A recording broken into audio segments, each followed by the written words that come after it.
Գրիգոր Նարեկացին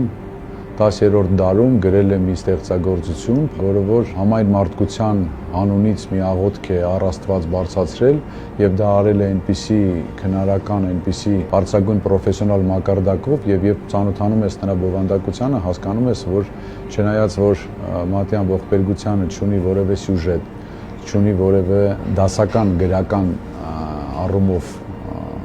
հստակ նիշեր, բայց այնուամենայնիվ այն բարձրագույն արժեք է եւ որպես գրական ստեղծագործություն, եւ որպես պոեմ, եւ որպես բացառիկ բովանդակություն։ Ես որպես հայ եւ մենք որպես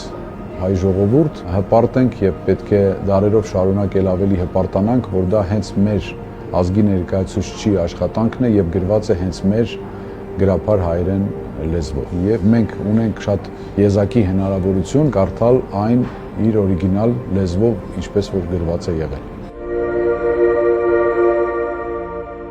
Նարեկի մասին առաջին հիշատակություններս կապված են տատիս հետ։ Մշեցիների եւ Ղարսեցիների ընտանիքի զավակ էր, ծնված սովետական Հայաստանում, բայց իր մայրական կողմից կարողացել էին բերել իրենց հետ Արևմտյան Հայաստանից Նարեկ, դրել էին իրանց տան բակում եւ դա դարձել էր սրբատեղի։ Սկզբում անգիտակցաբար առանց հասկանալու ուղղակի վերաբերվել ենք որպես սուրբի եւ հիմա Աբարանում մեր հայրական գյուղում կառուցել ենք եկեղեցու հարևանությամբ մատուռ եւ այդ մատուռում դրել ենք հենց այդ Նարեկը, տարին մեկ անգամ Նարեկը դուրս է բերվում եւ այդ դուրս բերելու արարողությունը շատ խորհրդանշական եւ հաճելի միջոցառում է ոչ միայն այդ գյուղի բնակիչների, այլ նաեւ բոլոր հավատավորների համար գալիս են աղոթում են։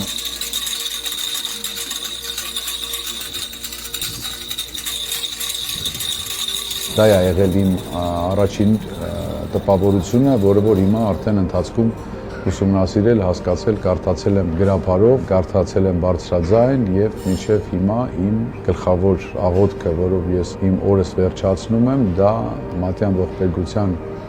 քնարական պոեմի 41-րդ ԽԱ գլուխն է, որը ինձ համար խորհրդանշական եւ մեծ նշանակություն ունի։ Ցանկացած ընթերցողի կյանքում, նայած թե ինչ մոտեցումով է այդ ընթերցանությունը կազմակերպված։ Մեկը կարդում է, որպեսզի բժշկվի, մեկը կարդում է, որպեսզի ուղղակի ծանոթանա այդ ստեղծագործությանը եւ զմայլվի։ Ամեն մի նոր ընթերցանության եւ ամեն մի նոր մոտեցման ժամանակ նորովի ընկալում ես եւ մի նոր բան ես գտնում։ Ամեն անգամ մենք ստեղծագործության հզորությունը դրա մեջ է։ Նորովի ենք բացում, նորովի ենք հասկանում եւ նոր մի բան ենք նկատում այդ ստեղծագործության մեջ։ Ես կարծում եմ, որ կարդացել եւ կարդում են Նարեկը եւ դեռ կկարդան մարդիկ անընդհատ իրենց համար կհայտնաբերեն իրենց ավելի հոգեհարազատ եւ ավելի նուրբ երանգներ, որը որ անհնարին է, բայց գրված է 1000 տարի սրանից առաջ։ Այն ժամանակ, երբ որ այդ աճուրդում հայտնաբերվեց Նարեկը, ես որևիցե բարեգործական նպատակներ չունեի եւ ավելին հենց դրանով սկսվեց, այսինքն ես եթե նկատեք մինչեւ այդ որևիցե այլ նախաձեռնություն եւ ազգային արժեքների եւ մշակութային եւ սոցիալական ուղղվածության որևէ գործունեություն չեմ ունեցել դրանից առաջ